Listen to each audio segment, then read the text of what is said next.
Сәлем достар, молочная девочка тортын жасаймыз. Ыдысымызға жұмыртқа және сгущенкамызды салып, жақсылап миксерлеп аламыз. Сгущенканы айналайын деп немесе тірі желание фирмасынан алғандарыңыз дұрыс. Екеуін біркелкі етіп араластырып алғаннан соң үстіне бөлме температурасындағы сары майымызды салып, жақсылап араластырамыз.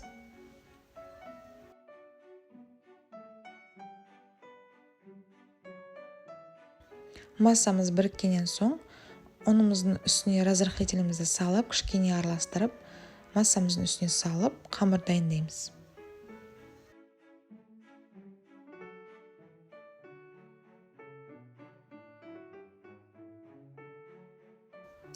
Достар, біздің тортымыз бірнеше көжіктерден тұрады, сондықтан осылай пергамент қағазын алдын ала дайындап аламыз. Ортасына керекті диаметрімізді сызып алсаңыздар, өздеріңізге ыңғайлы болады. Менде диаметрі 20. Дайындап алған пергамент қағазымызға 2-3 ас қасықтан қамырымызды салып, осылай біркелкі жұқалап тегістеп жайып шығамыз. Менде 3 қасықтан салғаннан 7 көжік шықты. Кішкене көжігім менің қалыңдау болып қалды. Сіздер бұдан да жұқа қылып жасауға болады.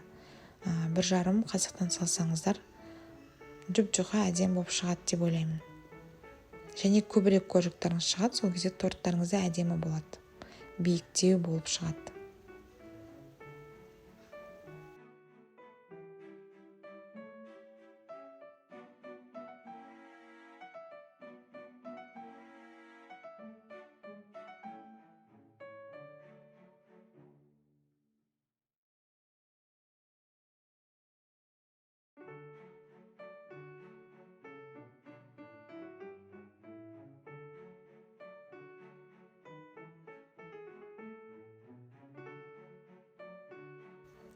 Барлық көжіктерімізді біркелкі етіп жайып шыққаннан соң, пешімізді қыздырып қоямыз, алдын ала 170-180 градусқа.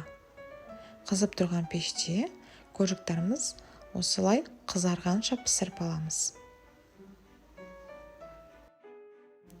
Ішкі кремін жасаймыз. Менде осы жерде творожный сыр болмады, сондықтан мен тек сливки мен сахарный пудрамен ғана жасадым. Сіздерге описанияда оригинал кремнің рецептін қалдырамын. Сіздер сол бойынша жасаңыздар. Егер сіздерде творожный сыр болмаса, сахарный пудраның орнына сгущенканы қосып жасауға да болады, сол кезде кремдеріңіз қою болады. Ал менде кішкене сұйықтау болып қалды кремім. Сондықтан менің көжіктерім тез кремді сіңіріп алды, кішкене ортасы сухойлау болып қалды. Менің қателігімді жасамаңыздар. Міндетті түрде творожный сыр қосуға тырысыңыздар. Осылай тортымызды жинап шығамыз.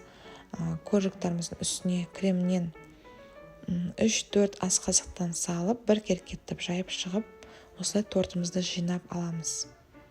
Осындай ацетатный пленка, раздвижной кольца қолдансаңыздар, торттарыңыз біркелкі болып, әдемі болып жиналатын болады.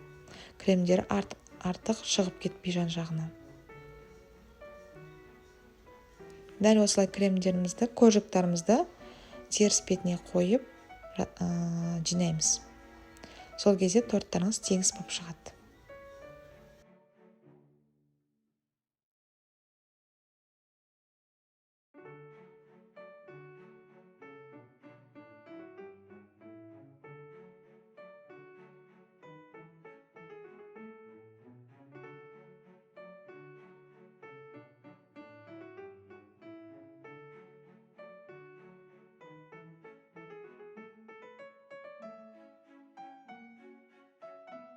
Тортымызды жинап алдық. Енді бетіне пищевой пленкамызды жауып, кемі 4 сағатқа холодильникке жібереміз. Кремі жақсылап сіңу үшін. Сыртқы кремін жасаймыз. Менде бұл жерде творожный сыр бар. Творожный сыр, сливки, сахарный пудрамен жасадым. Бұл жерде креміміз, сыртқы креміміз кішкене қоюлау, қаттылау болады. Тортымыздың сырты қатты болып шығу үшін.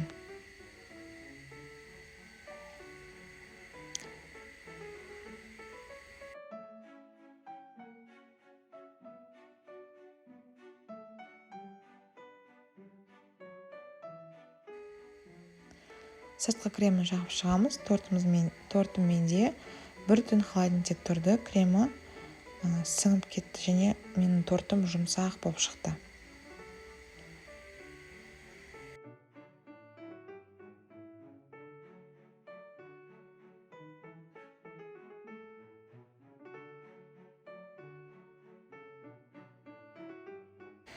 Сыртын осылай тегістеп шығамыз спатуланың көмегімен.